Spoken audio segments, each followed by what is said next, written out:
Welcome. This is TV7's Editor's Note. I'm Jonathan Hessen, and in today's edition, I'm glad to be joined by Brigadier General in Reserve Doron Gavish, my dear friend, as well as the commander of the Israeli Air Force Task Force for Air and Missile Defense here in Israel. Doron, it's a pleasure. It's a pleasure to be here, Jonathan. Finally, here with you. Indeed. Well, there is a lot to talk about. We don't do as often as I'd like the editor note productions because we're dealing with all the various productions we do beyond that. Nonetheless, this is now a good opportunity to take stock of the past year and couple of months since the atrocious and heinous crime committed by the Islamist Hamas and its terror affiliates in the Gaza Strip towards southern communities of Israel. Roughly 250 hostages that were taken. 100 of them remain in Hamas captivity. And you were with us since day one, taking this job also very seriously and informing the people all over the world who are watching us on a regular basis to really explain what's happening, what to take heed, what to take note of.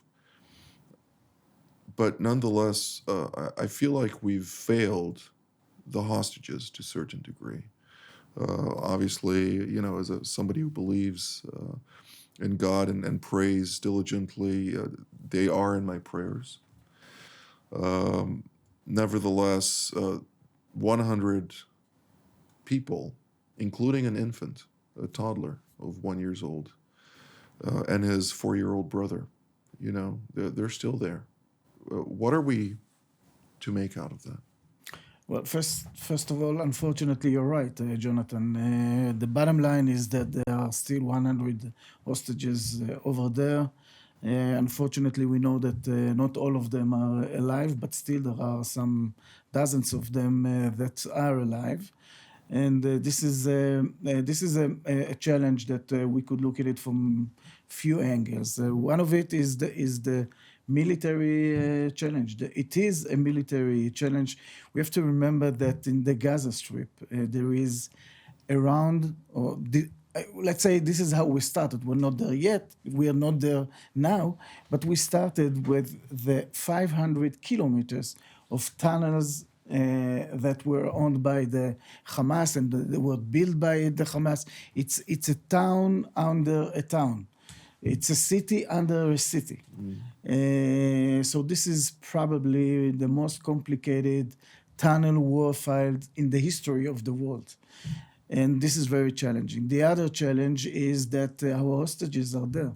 So, some measures that you could take if we would fight only against the Hamas, you can't do it once our hostages are over there because you want to spare their lives. So it makes it very, very challenging. And also the Hamas from the other side as an organization, which unfortunately doesn't look at human values or human lives. It's not really what they care. They see those people only as tools, and to come to a deal or hostages deal with them become unfortunately very, very challenging. So Israel is trying to do whatever it can from one side, the military side, also in the diplomatic side. I think that we were all encouraged from the tweet that was sent by, elected President Trump.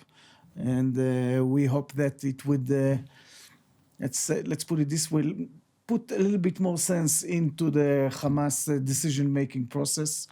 But this is really a very challenging situation. And it's a failure until now. I mean, we can't say that we succeeded there. We have a lot of other great success areas militarily wise, but the hostages are not here. And also we have to say this is one of the goals that Israel set to itself as a nation, goals of the war. So until we would bring them back, we didn't even achieve our official goals. And you're right to start there.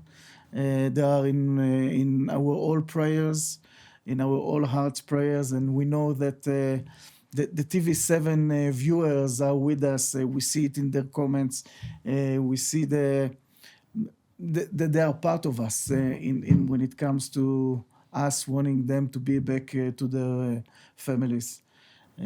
So maybe it's a good opportunity to thank our viewers for the support that. They're right over there. Yeah, they're the right camera. over there. So we really feel it, and it is so important to us here in Israel to know that you guys are there supporting us, and we thank you for that. Absolutely. Well, we are really blessed to have the opportunity also to expand during this period of time, integrating from TBN Pacific, of course, alongside TV7 Group, the various channels that broadcast throughout Europe, the NRB TV, Rock Church, a lot of different channels. I'm not going to name everyone, but nonetheless, we are working to reach more and more people all over the world on various platforms, and we're doing so diligently, offering our programs for free. So it is something that at the start of the war, I was actually very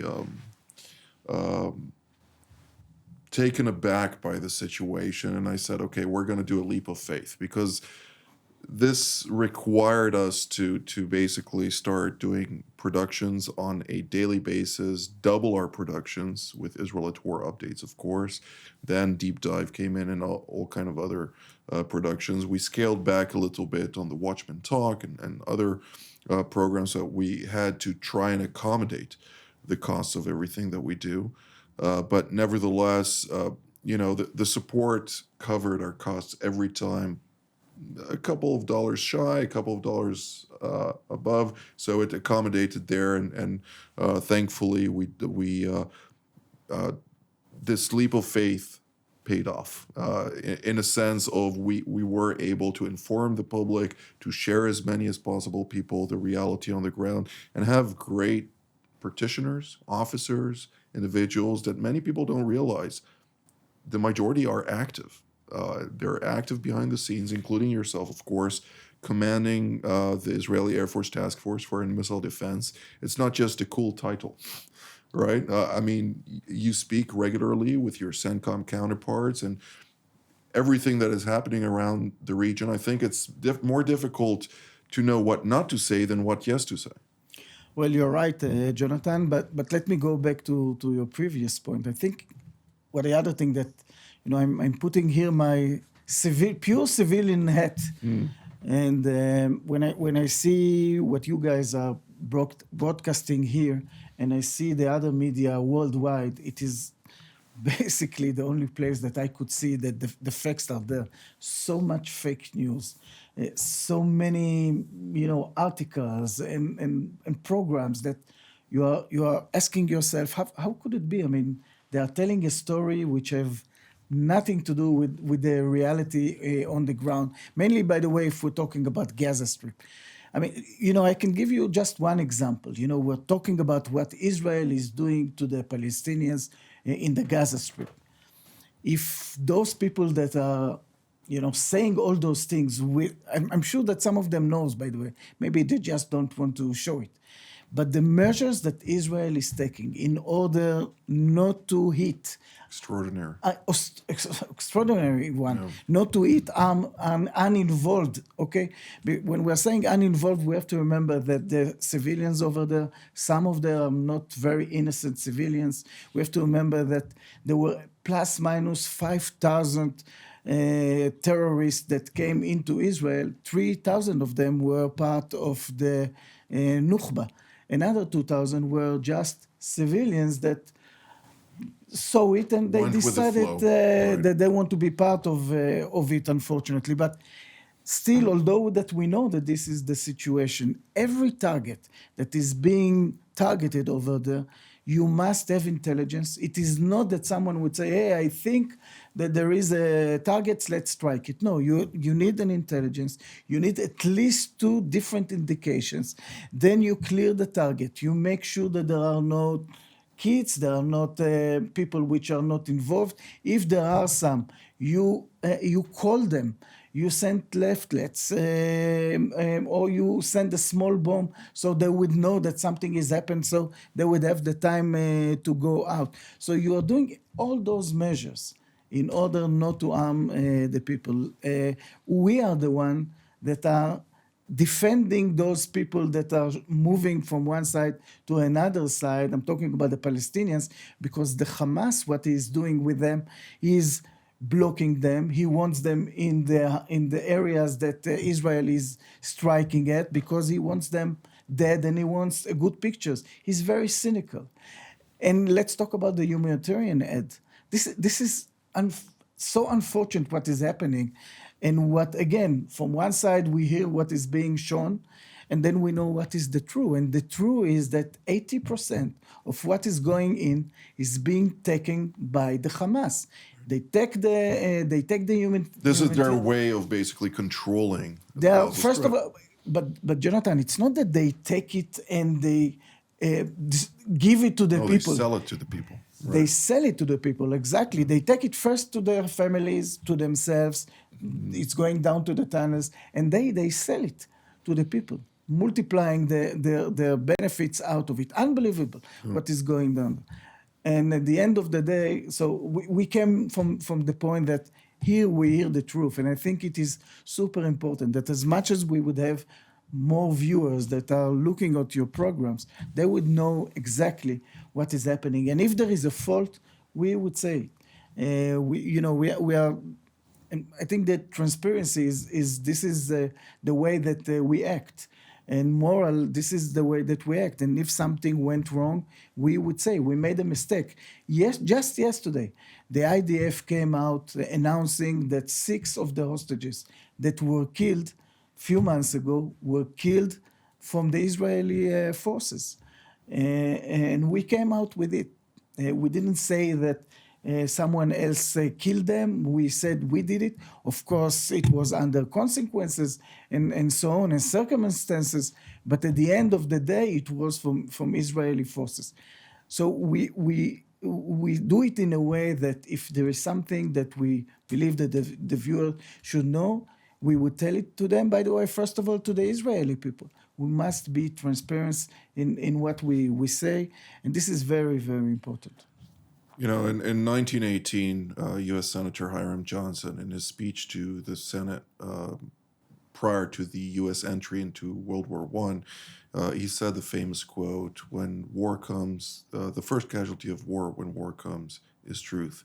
And unfortunately, we do see, and particularly now, in this specific war, I was very much taking note of the quantities of disinformation that roamed the public sphere. And you know, a long time ago, I have a good friend who used to be a very senior in the ISA, the Shin Bet. And we were speaking about something, and I got frustrated by the fact that someone was lying about it. And I won't go into details because it was not in a public setting. And he told me, Jonathan, the thing that they know is that if you lie about something over and over and over again, at some point, the recipient of that lie will believe it to be true.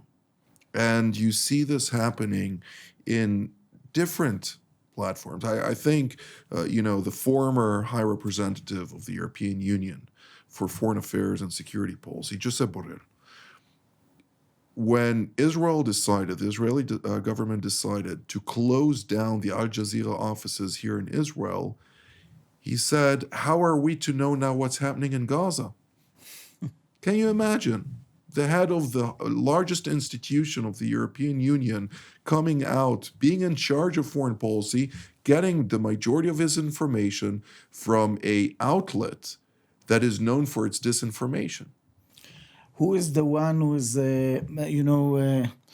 sending to all of us the information about the health situation in Gaza? Right. Hamas. So we know that the numbers are being twisted. We know that there is nothing close to the truth with what they're saying. But this is what everyone is using. And more than that, Jonathan, the Hamas he was saying that there is a misleading information. More than that, the Hamas is doing it intentionally. This is one of their tools to win a war from their point of view. Right. And of course, the famous episode was with the hospital that was struck by the Hamas with the Hamas rocket, and they started, and all over the world in like hours after the incidents, there was all over the news that Israel struck the hospital with 500 people that were killed. Nothing even close to the truth. And you would think that maybe the media would learn from it, maybe they would breathe before they would go out with all those Hamas stories. Unfortunately, it is not the situation, and we find ourselves really in a war. This is an arena that is part of this war, to try to block the misinformation that is coming out of the Gaza Strip by the Hamas. This is part of this war. You know, I don't like to quote Stalin necessarily, but he said at some point quantity becomes quality.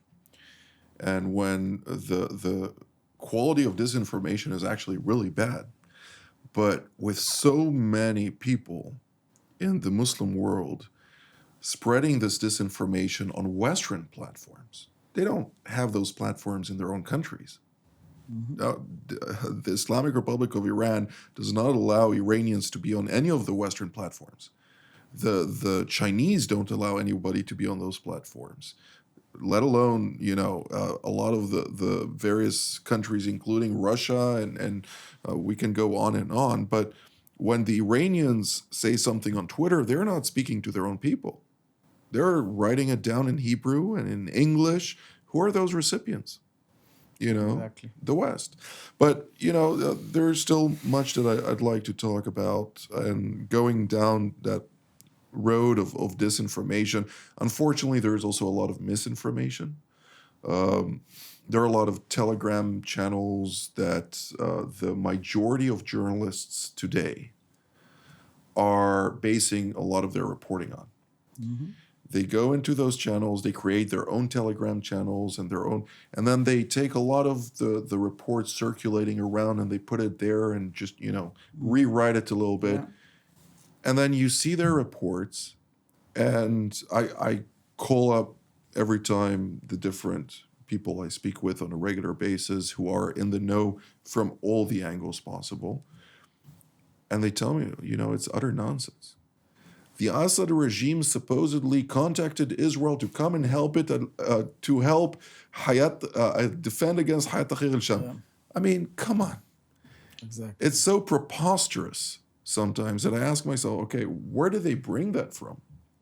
Or Israel has conducted some sort of operation, with since the Beeper operation, which was, I must say, it's thinking outside of the box, even though it's not the first time that something like this happened in history. Israel has conducted this in the past. And not only Israel, by the way.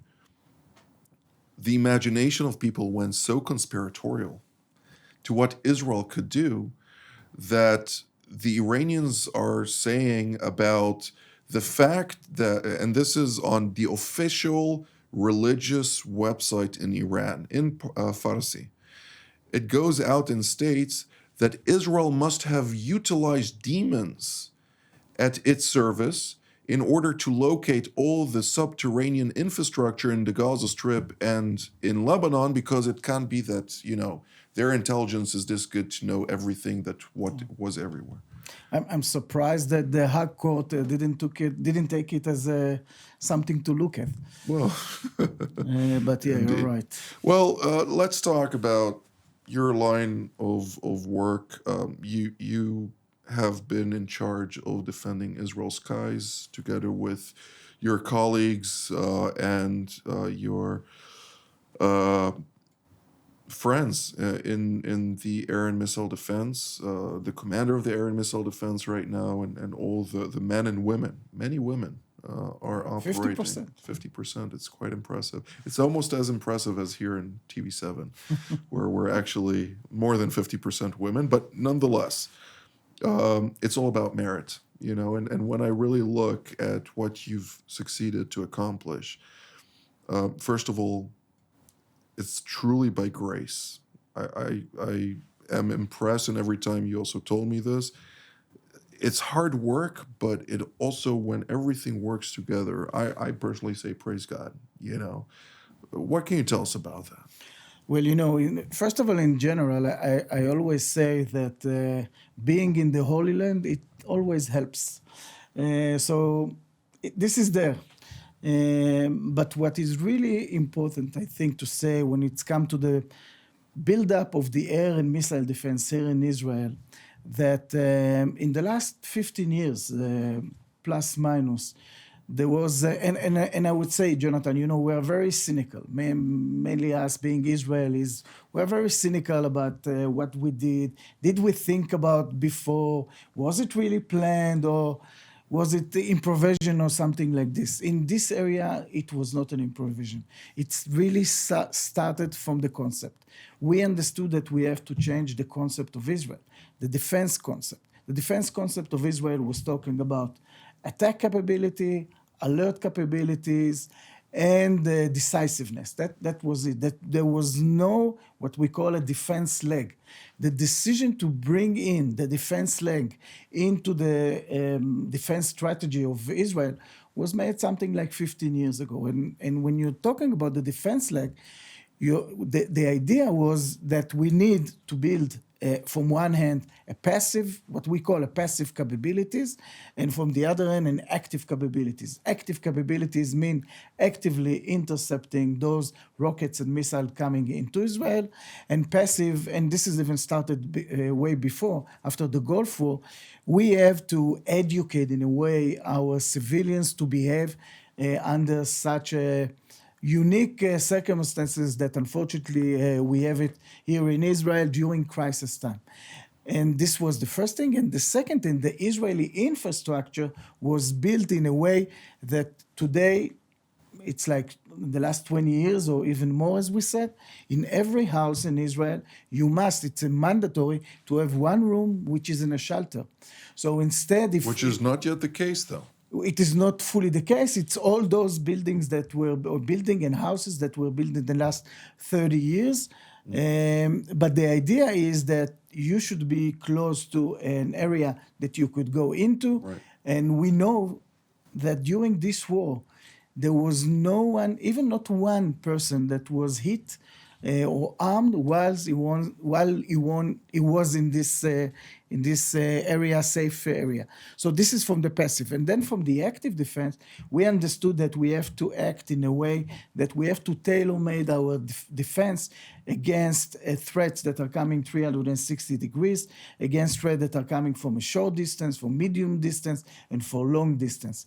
And this is why we build up what is called the multi-tier defense. The multi-tier defense, the Iron Dome is the first layer, the David Sling is the second layer, the Arrow 2 and the Arrow 3, and together with the US forces, this was also something that was part of this concept.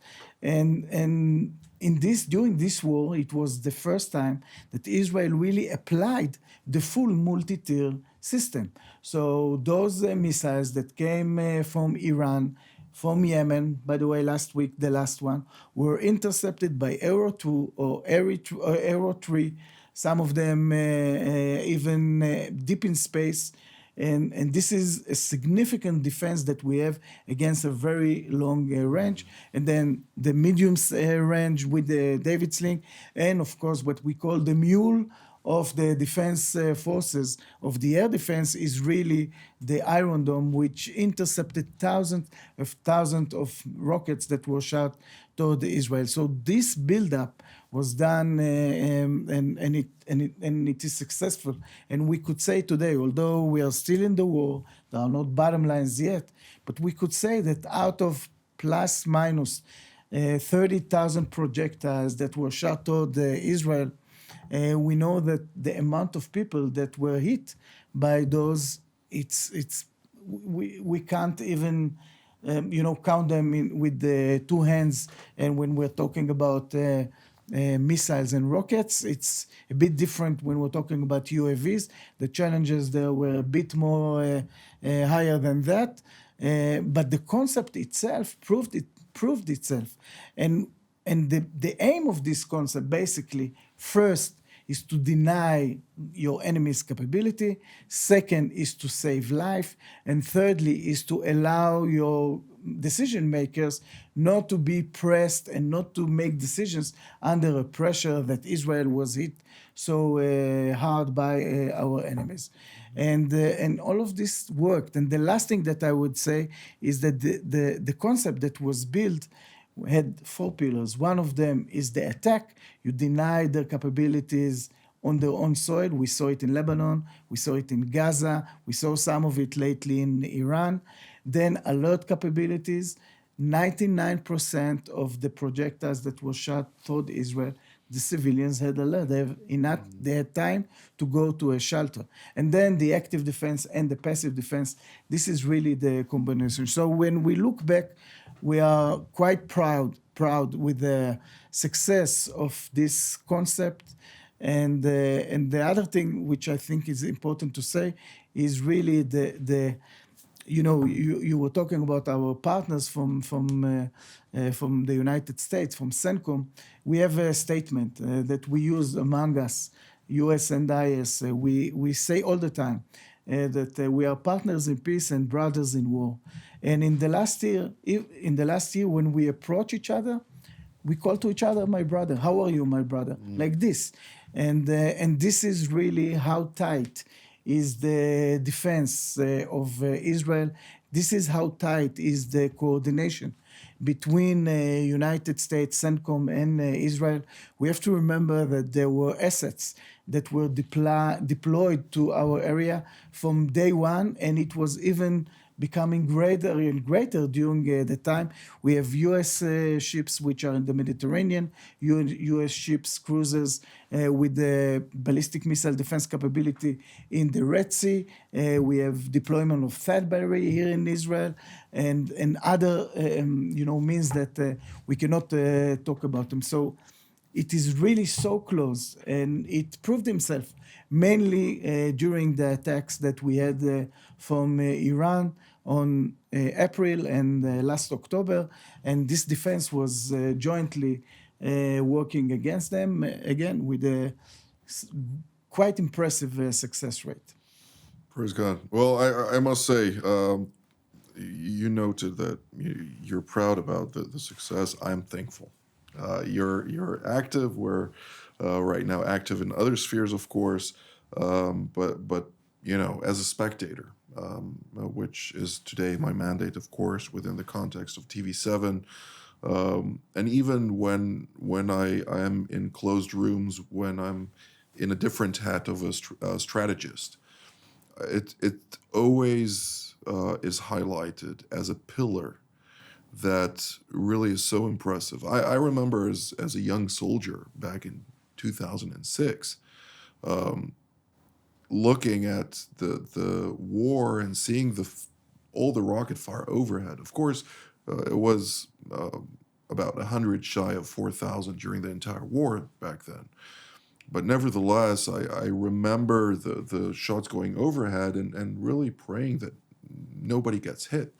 And that was something that I felt very appreciative of the minds of those who operated to develop those systems, the people who were willing, Gabi Ashkenazi, Amir Peretz, who has no idea about defense industries, being able to accept that, because no defense minister who had any understanding of defense industries would go near that, and being able to receive that. You were the one who integrated the Iron Dome into the IDF, and having all the people around working together in concert to make Israel's defenses withstand unprecedented pressure. It's really a miracle to behold, and thankfully the brilliant minds here in Israel, in collaboration with the brilliant minds in the United States, exactly, we have joint ventures. Exactly, we have to say that the United States is also involved in the development of those systems, mainly the David Sling, the Iron Dome. There is a close relations also over there. There is a directorate in Israel and in United States, Israel within the Ministry of Defense and within United States that are working very, very close in order to continuously develop this multi-tier defense. And as you said, there is a lot of people that share this success, I would say, in the industries. Of course, Raphael, and of course, IAI, and other Empress, which were part of it. And so it's industry, it's military, it's the ministry establishment and the Ministry of Defense, and our partners or brothers in war from the United States. You're right, but we still have to be humble. We have to say that there is no 100% success. We all the time say this is not an hermetic defense. This is why the full concept is so important. This is why it is so important that people would go to the shelter. And once there is an announcement by the Home Front Command, they would listen to them and would do exactly what they are being expected, because this is the way to save lives. Indeed. Well, we actually ran out of time, but we're going to go further and speak about two more things. So we had in the control room. I think it's important to note that the Iranians just this week, one of the commanders of the RGC, a very senior commander, said that the attack against Israel, which they promised would happen after the last Israeli strike, the very impressive strike against Iran's Air Force, air and missile defenses, namely the Russian-made S-300s, and the various infrastructures, to include also an active installations in Palchin that was actively pursuing one of the legs of the nuclear, of what is necessary to establish nuclear capabilities. Really put them on alert. They suddenly realized that the qualitative military edge of the state of Israel is far outreaching their own capabilities. Of course, the United States, Israel, and other European nations are active day and night in order to confront this threat, and are deep within the veins of the Islamic Republic in order to make sure that we know everything that's going on there. But nonetheless, with the Iranian vacuum that emerged following the situation in Lebanon, which brought them to their knees, we remember quite well Hassan Nasrallah speaking from an undisclosed bunker somewhere in Beirut, that Hezbollah would never stop the fight alongside their brothers of Hamas, because if they do, it would mean their defeat, and that they have sacrificed everything for nothing. Lo and behold, he's of course killed, and a few weeks later, he is done with, and his organization is done with. I get messages from people in Lebanon, from the other sects, Christians, Druze, Sunni Muslims, saying, we are actually dismayed that Israel stopped, because if they would have been weakened somewhat more, the reality in Lebanon would have looked completely different. Of course, Prime Minister Benjamin Netanyahu stated already, alongside Israel Katz, the defense minister, and others, that the war is not over, and that they pledged to ensure that the key objective of the Lebanese war, that the residents of northern Israel would live safely, but also with a sense of security along the Lebanese frontier, would be achieved. Nonetheless, there are political dynamics that are still at play, but all in all, we're seeing that the Iranian vacuum is causing now a Syrian front. Now, I think it's important for our viewers to understand Israel is not involved in there. It does not want to be involved in there. We have enough fronts to deal with, so to speak. Yeah.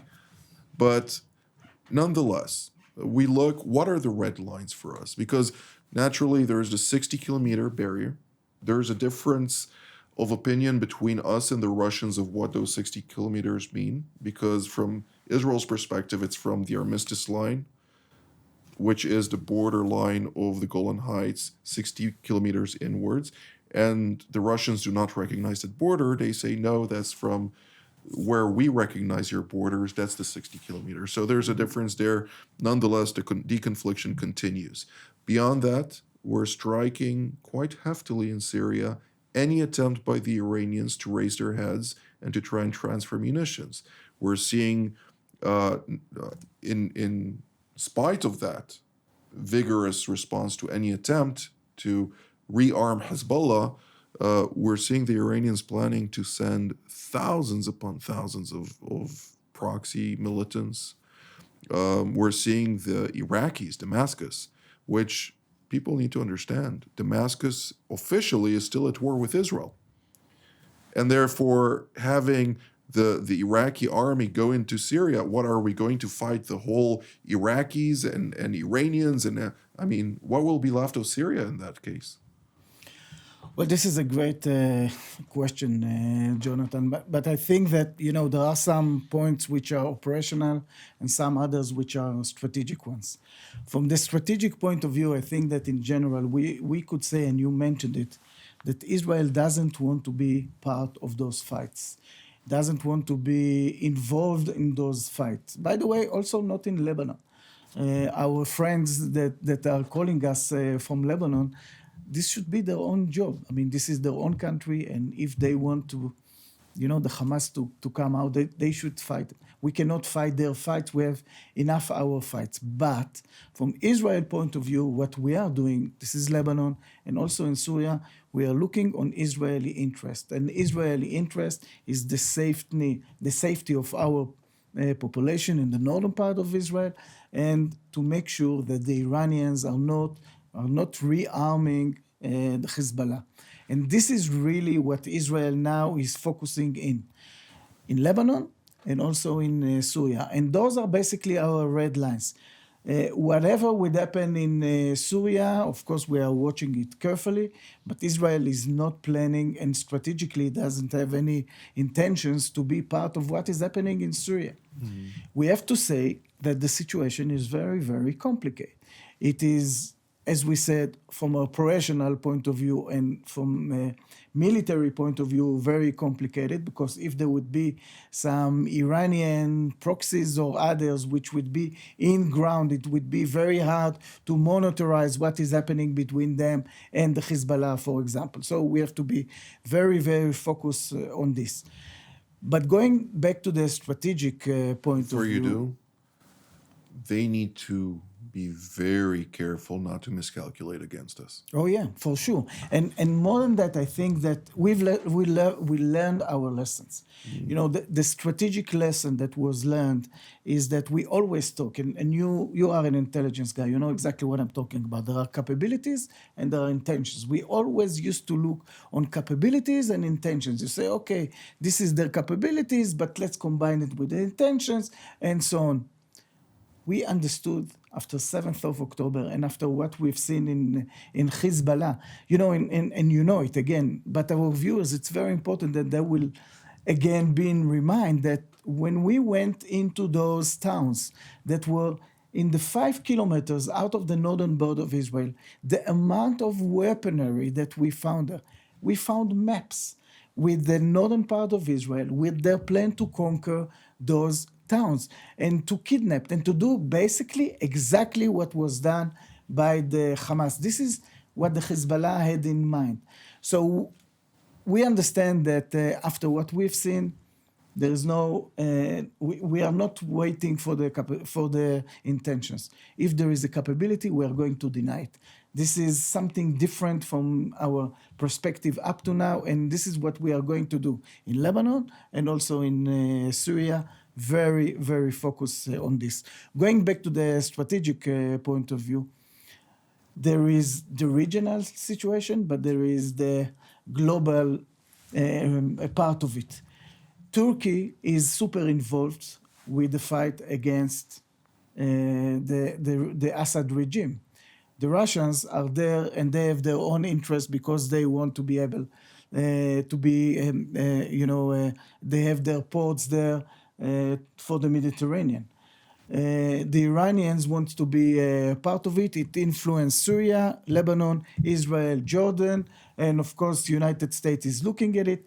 This is not only a regional situation. This is basically a situation that would have a global effects. This is the first thing. The second thing, from the Iranian point of view. So from one hand, you're right. I think that the Iranian understood that some of their strategy basically failed. All those proxies were hit very, very strongly, and they would have to think twice about their strategy. Although they are saying it, I'm sure that within the closed room, they're asking themselves, and we're going to continuously pour all this amount of money. And They're reevaluating reevaluating everything. They must reevaluate it. But then from the other side, I think that what we've seen from a strategic point of view, that the Iranians are not only influencing the region, are not only influencing the Mediterranean. What they are done, what is happening through the Houthis in Yemen, those are applications which are global ones. The routes, the naval routes that are going through these areas, if they need to be changed, and this is what's happening, it is influencing Israel, Saudi, of course, Egypt, but it also influencing the European nations, because there is no shortcut through the Suez Canal, and the prices are going up, and the oil is going up. So what is being done by the Iranians, it is influencing worldwide. And once we understand it, we have to make sure all along, I think us as the Western world, we have to make sure that Iran won't, even have a chance to take an advantage of this and of what happened with the Yemens. And for this, I think we have to look on our strategy. First of all, with Yemen in particular, but also with Iran and weapons of mass destruction. Just imagine yourself if this war was, if we would be finding ourselves in this war while they have a weapons of mass destruction. Unfortunately, I believe that all this campaign would look completely different. So we, as the Western world, not only Israel, we have to understand that the Iranian cannot have weapon of mass destruction. And this really should be the focus of all new administrations that are worldwide. It must be the focus, because it is not only the story of Israel. And what we've seen in the last... They won't touch Israel with those weapons of mass destruction. What we've seen... I want this to be recorded on to make it on record. Because I think the ones who are... they know that if by mistake they even think about doing it to Israel, the Islamic Republic of Iran will be obliterated. But, and I say this as somebody who is not part of the system here in Israel, but I think Saudi Arabia needs to be very concerned. I think Turkey needs to be very concerned. I think that many of the different countries in the region should really think twice, and not only them, Europe should be concerned. And when we're looking at the Europeans operating in the manner in which they do right now, in low scale, the majority of their vessels, even though they're transforming their militaries from counterterrorism assets to war assets, which is a welcome move, because preparing for war is the best way to avert one, they're still lagging behind, and they're doing this very slowly because of various legal constraints, which they imposed on themselves because they thought, we're in an age of prosperity and peace. That's not the case. Well, you're right, Jonathan, and I would say more that, and this was the point that I wanted to make, that if we look at the last year, the difference between capabilities and intentions, Iranians shot 500 projectiles toward Israel directly. Yep. They shot projectiles toward Pakistan. They shot projectiles toward Syria. They shot projectiles through the Houthis to Western ships that were in this area. The Iranians are there as the destabilizer, not only of the region, also as the destabilizer of the world. And the last year we saw the connection between their capabilities and their intentions. And this is a huge, huge, huge red flag to all of us in this world that we must contain them. We must bring them back to their box. They want to do whatever they do. Iran, if we look on Iran and its history, amazing history, beautiful area. I hope that the civilians would ask themselves what kind of regime they want to be part of in Iran. But I think this is something that we must take worldwide as a focus point, destabilizer of the world, and there are so many means that we could apply toward Iran. Of course, some of them military, but economically, politically, and others. And this really should be one of the main focus for the next year. Well, it's a clash of civilizations. You're seeing the strategic alliance between Moscow, Pyongyang, Tehran, and Beijing seeking to deepen their influence, not only in the Middle East, but in the Horn of Africa. We're seeing what's happening with Somalia and Somaliland and Ethiopia and Egypt playing their game there. The Russians are there.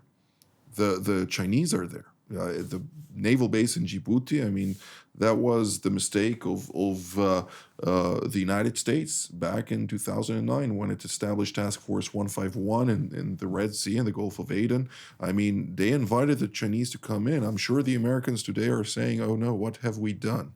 By not thinking strategically long term, even though the American modus operandi on strategic affairs is 50 years forward.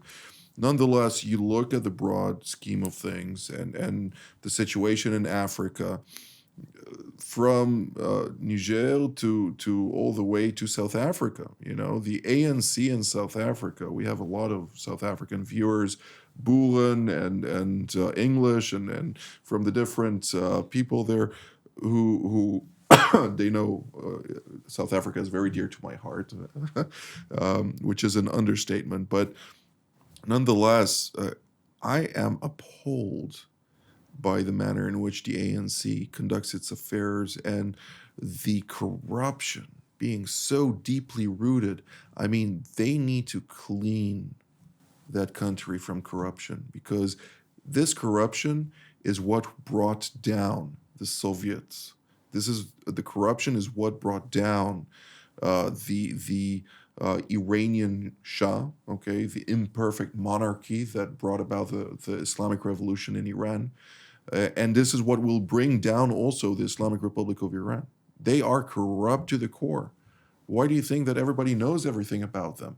That the intelligence communities are thriving in Iran? Because they're corrupt to the core. They're willing to sell their own mothers, so to speak, as a figure of speech. Yeah. I think it's an Israeli figure of speech. But anyways, we have already went far beyond our intended time. Nevertheless, I deeply appreciate you, Doron, for being a part of the team here in TV7, and so many other officers and practitioners that have dedicated much of their time to make this possible, to speak truth to so many people around the world. And do you have a closing point you would like to raise? Well, maybe your last point. I would add that it is also for me really a privilege to be part of the team here in TV7 and working with your team, Jonathan. And hopefully I'll be able to visit the beginning of the year in United States and in Texas, and maybe to meet some of the communities. This is part of my plan. So I hope to see some of our viewers in person. Absolutely.